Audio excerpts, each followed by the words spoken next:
Good morning, hockey fans. This is Steven Heisler with HeisHockey.com, the Victorious Hockey Company, and the crazy junior hockey discussion group on Facebook. You are watching the Junior Hockey Morning Show. Today is Tuesday, May 15th, 16th, can't count, 2023. Our guest today, Steve Howard, Austin Bruins head coach. You can find this show on the World Sports Broadcasting Network, WSBN.TV, Facebook, Twitter, YouTube, in your living room, in your car. Hope that you are enjoying this fine Tuesday morning. It's Robertson Cup week, and we're focusing on the four teams today through Friday. Today's the Austin Bruins. Good morning, Steve. How are you? I'm good, Steven. How are you? It's a little bit earlier in Austin, an hour earlier than here, so about 8 o'clock. Is it nice and warm there today? It is. It is going to touch 80 degrees today, so we're excited. Well, it's only 73 here this morning. So, I was talking to him about golfing earlier. He said, no, we don't golf until the end of the season, until it's all over. Very smart guy. Very smart guy. So, for the first time since 2015, the Austin Bruins appear in the NAHL's Robertson Cup semifinal this week in Blaine. The Bruins will face the Maryland Black Bears and your buddy Clint Mylock in a best-of-3 series that begins Friday. The winner will advance to the league championship on Tuesday next week. Steve, when it comes to the Bruins, what's not to like? They play as a unit, can roll lines with confidence, and have gotten exceptional play from goaltender Trenton Welcome. There's got to be a weakness somewhere in there. It's just about executing every night, and we don't always play our best game, but I think at this time of the year you have to. The advantage of rolling the lines that way, if one line's having an off night, the other guys kind of pick up the pace, and it seems like it's been the story for you all year. People are stepping up in situations to make plays, to make things happen, to reignite the game.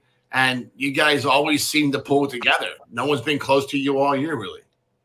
Yeah, no, we've had some different guys step up at the right moments, and that's what's I think that's what you have to have in order to win. You really do. Sometimes you have to have some of those unsung heroes pop a goal in, like Jackson Luther and in OT there in our first series against Minot. I think that was game 1. It's just one of those things where sometimes those guys can win you a game.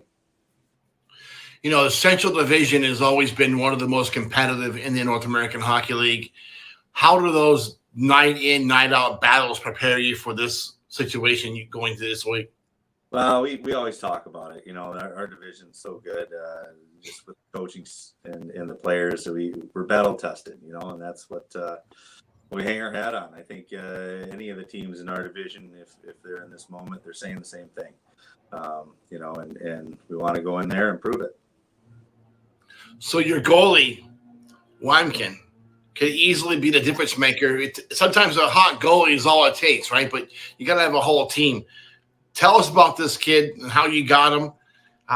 Really was an unsung hero in Fargo. Didn't get a lot of attention from anybody, really. But he just really stepped up here, especially during the playoffs. Yeah, no, Trent came in as a free agent last year into our camp. I have to tip my hat to Tyler Bean, our assistant coach in Rochester. He's from Fargo, and he called us and said, "Hey, I got a good goalie that's up here. We should get him into camp." We had 3 goalies protected, and 2 of our protected goalies had made USHL teams and were starting out up there. And then we had Ethan Robertson returning. Ethan's injured right now. He's injured for the rest of the year, but he's going to Canisius. And so Trent came in. Basically we were trying to find a guy to start out with and have Ethan kind of be our guy. And hopefully maybe one of the other guys would come back at some point.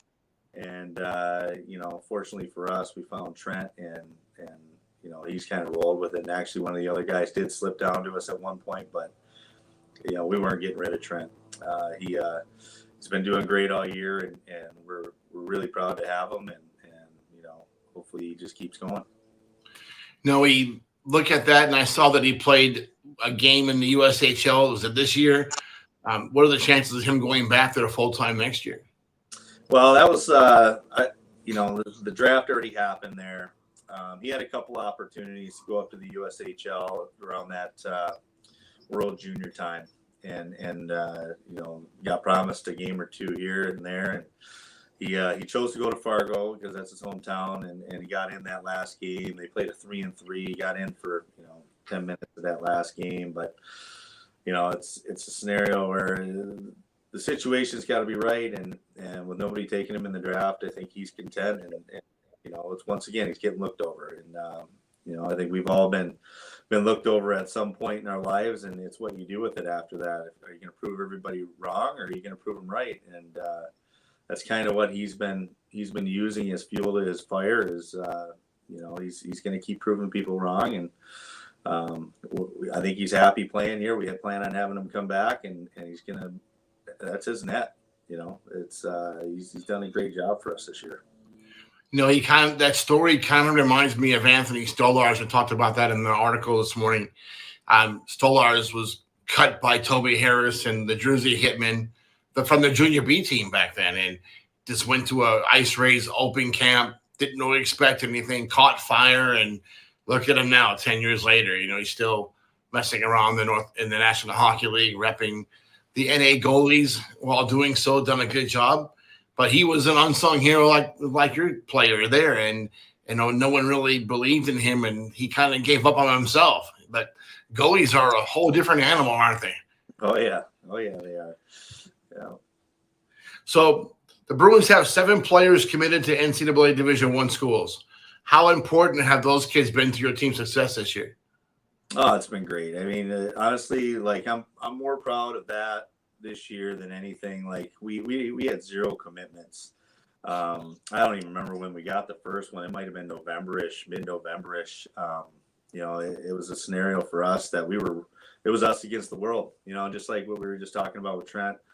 We were playing against teams that had brought in, 4 or 5 kids that were committed. And, we were playing against those teams and stacking up really well next to them. And, it was only a matter of time. And then they just started popping off pretty quick. And we've even had a couple more that have offers on the table. We just haven't taken them. So it's, at least not yet. So there's a lot of upside to what's happened with those guys this year.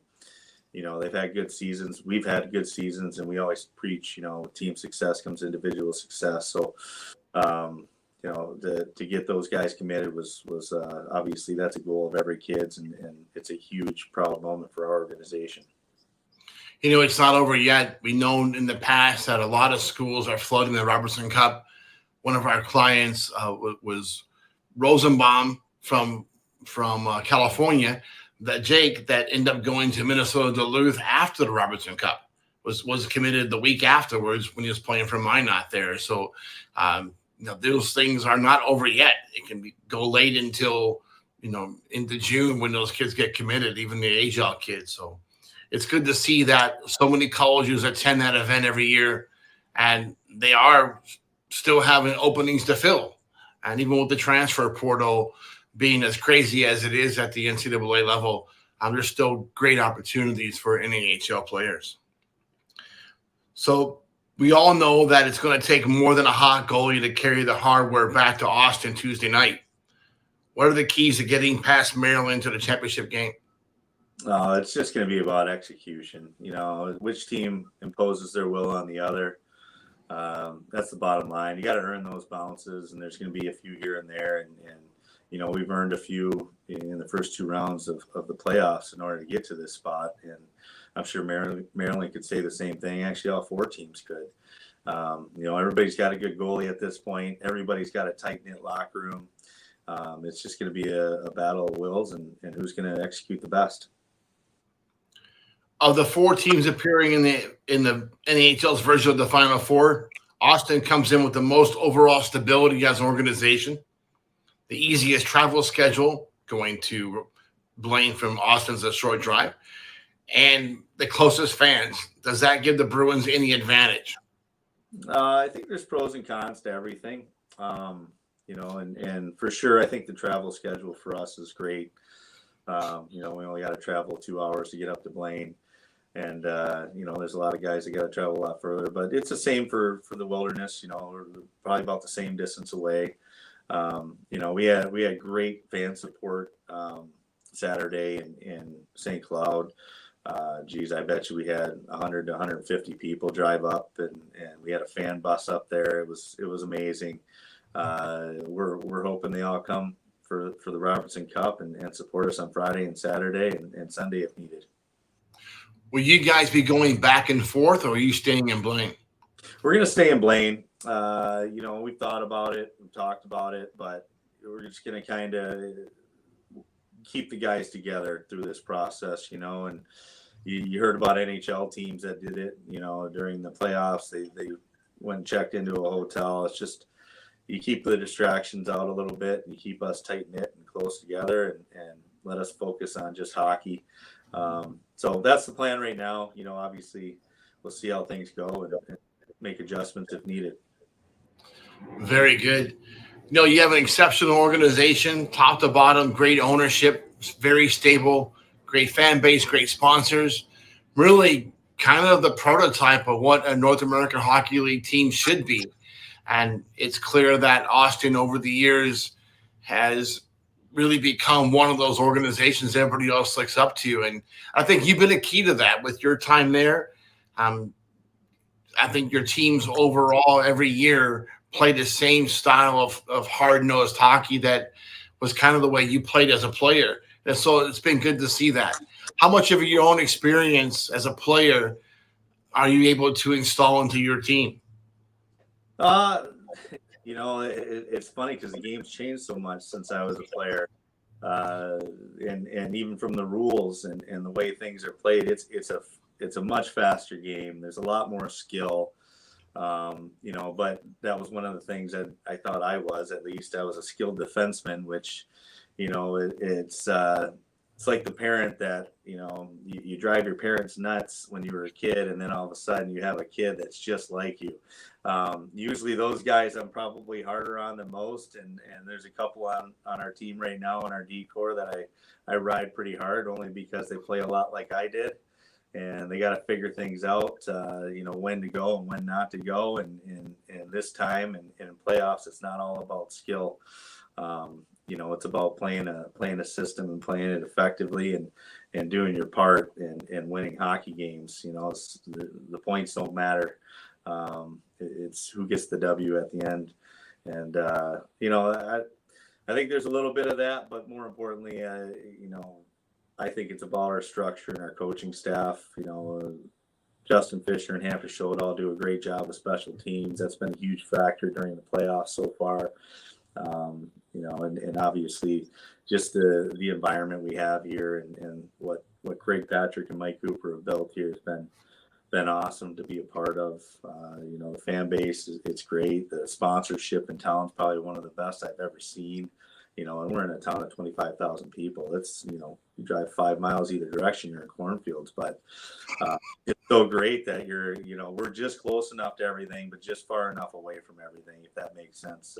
We're an hour and a half south of the southern part of the Twin Cities, and, we're probably 45 minutes from Rochester, Minnesota, which is a town of 150,000 people. So we have things close by. It's just, you might have to take a little bit of a drive, but everything that we need is in this little town here. And once again, the support here from everybody, and even having a Fortune 500 company like Hormel International in this town has been awesome. So Spam Town, USA. Well, thank you so much, Steve. This is the end of our line, folks. We wish the Austin Bruins luck in the playoffs here in the finals.